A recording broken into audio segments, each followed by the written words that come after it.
पूर्ण सभागृह चालतं, परंतु शेतकरी रोज आत्महत्या करतं. त्या शेतकऱ्यावर बोलायला कोणताच विरोधी पक्षही तयार नाही आहे, बोलायला तयार नाही आणि सत्ताधारीही तयार नाही आहे. आम्ही या सरकारचा निषेध करतो आणि आमदारांना सांगतोय की जर तुम्ही लवकरात लवकर मुख्यमंत्र्यांना सांगून या आमच्या शेतकऱ्यांची आणि दिव्यांगांची कर्जमाफी, दिव्यांगांना 6,000 रुपये मानधन केलं नाही तर हे आंदोलन याहीपेक्षा तीव्र करू. ज्या महात्मा ज्योतिबा फुलेंनी शेतकऱ्यांचा आसूड लिहिलंय, तो आसूड उचलण्याची वेळ तुम्ही शेतकऱ्यावर आणू नका, नाहीतर तुम्हाला पळता भुई कमी पडेल. ओके. हिंदू हा शब्द कुठून आला? हिंदू शेतकरी, हिंदू मतदार. बच्चू भाऊ तर सेक्युलर आहेत, सर्व आम्ही सेक्युलर आहोत, परंतु आम्ही सर्व जाती धर्मासाठी लढतोय, शेतकऱ्यासाठी लढतोय. परंतु आलेलं जे सरकार आहे ते कटेंगे बटेंगे आणि हम हिंदू है, एक है तो सेफ है, या भूमिकेवर हे निवडून आलेलं आहे. मग आज एक आहे तर सेफ नाही आहे का तुम्ही? आज शेतकरी म्हणजे आता निवडणूक संपली तर शेतकऱ्याची गरज संपली का? येणाऱ्या काळामध्ये पुन्हा 5 वर्षांनी निवडणुका लागणार आहे, पण त्याच्या अगोदर तुमची शेतकरीच दखल घेतल्याशिवाय राहणार नाही.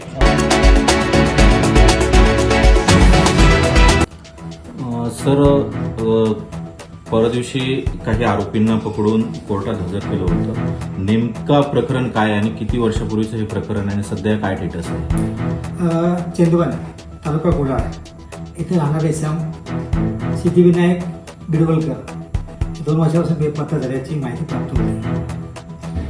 त्यात प्राथमिक चौकशी अनुषंगाने चेंदवन येथे राहणारे त्याची नातेवाईक माधवी मधुकर चव्हाण वय 50 वर्ष यांच्याकडे विचारपूस करता सदर गुन्ह्यातील 4 आरोपी आहेत. त्यांनी त्याच्या राहत्या घरातून मार्च 2023 जबरदस्तीने घेऊन गेल्याचे सांगितले आहे. त्यांच्या तक्रारीवरून नियुक्ती पोलीस ठाणे येथे गुन्हा रजिस्टर क्रमांक 12/25 कलम 364-34 प्रमाणे भादवीप्रमाणे दाखल आहे. सदर गुन्ह्याचा तपास नियुक्ती पोलीस ठाण्याचे प्रभारी भीमसेन गायकवाड हे करीत आहेत. सदर गुन्ह्याच्या तपासा अनुषंगाने उपरोक्त आरोपींचा शोध घेऊन त्यांना सदर गुन्हेगारांना अटक करण्यात आलेली आहे. त्यांना दिनांक 10/4/25 रोजी न्यायालयासमोर हजर केले असता न्यायालयाने त्यांना दिनांक 13/4/25 पर्यंत पोलीस कोठडी रिमांड दिलेली आहे. सदर आरोपींच्याकडे सर्व अंगांनी तपास करण्यात येत आहे. सर्व बाजूंचे शहानिशा करून तपास करून याबाबत अधिक माहिती प्राप्त करत आहे. सध्या किती आरोपी अटकेत आहेत आणि अजून आरोपी असतील अशी काही शंका आहे? सध्या आता आमच्याकडे 4 आरोपी अटकेत आहे. त्यांच्याकडे विचारपूस करता आणखी काही निष्पन्नता झाली तर आणखी आरोपींचा देखील समावेश करण्यात येईल. सदरीला जो इसम आहे तो बेपत्ता होता आणि त्यानंतर न्यायालयाने तुम्हाला आदेश दिले अशी वृत्तपत्रामध्ये वाचलं. न्यायालय दिलं नाही, स्वतः आम्हाला माहिती प्राप्त झाली होती.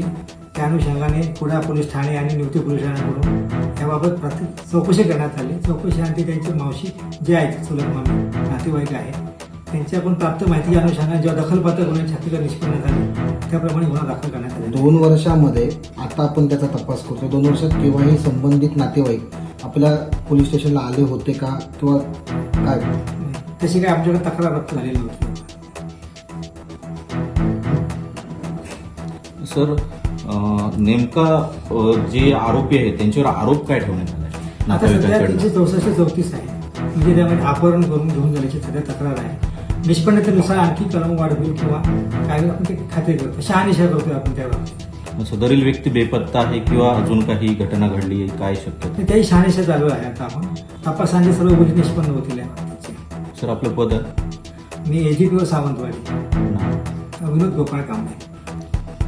ॲक्च्युली हा कार्यक्रम करायच्या अगोदर मी मुंबईला होतो आणि पक्षाची बैठक होती. पक्षाच्या बैठकीमध्ये एक पक्षादेश आम्हाला आलेला आहे की साधारणतः सोमवारपासून प्रत्येक जिल्ह्यामध्ये महाराष्ट्राच्या संपर्क अभियान राबवायचं. म्हणजे आपल्याकडं माझ्या मतदारसंघामध्ये सोमवारपासून दररोज संध्याकाळी एका दिवशी एक वार्ड अशा पद्धतीने तेथील कार्यकर्ते आणि तेथील नागरिक यांना एकत्रपणे भेटण्याचा जो कार्यक्रम आहे तो आम्ही करणार आहोत.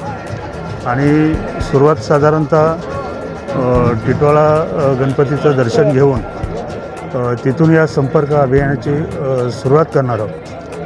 जेणेकरून कार्यकर्त्यांना त्यांचं मनोगत असेल, त्यांच्या अडीअडचणी असतील, त्यांना पक्ष वाढीस करण्यासाठी ज्या सूचना असतील आणि त्याच बाजूला त्या प्रभागातील नागरिक किंवा सामान्य मतदार असेल, त्यांच्या काही समस्या असतील, त्यांच्या काही अडीअडचणी असतील, त्या ऐकणं, अशा पद्धतीने हा संपर्क अभियान प्रत्येक प्रभागामध्ये आम्ही राबवणार आहोत. याची नांदी मला तरी वाटतं येणाऱ्या कल्याण डोंबिवली महापालिकेच्या निवडणुका हीच असण्याची शक्यता आहे.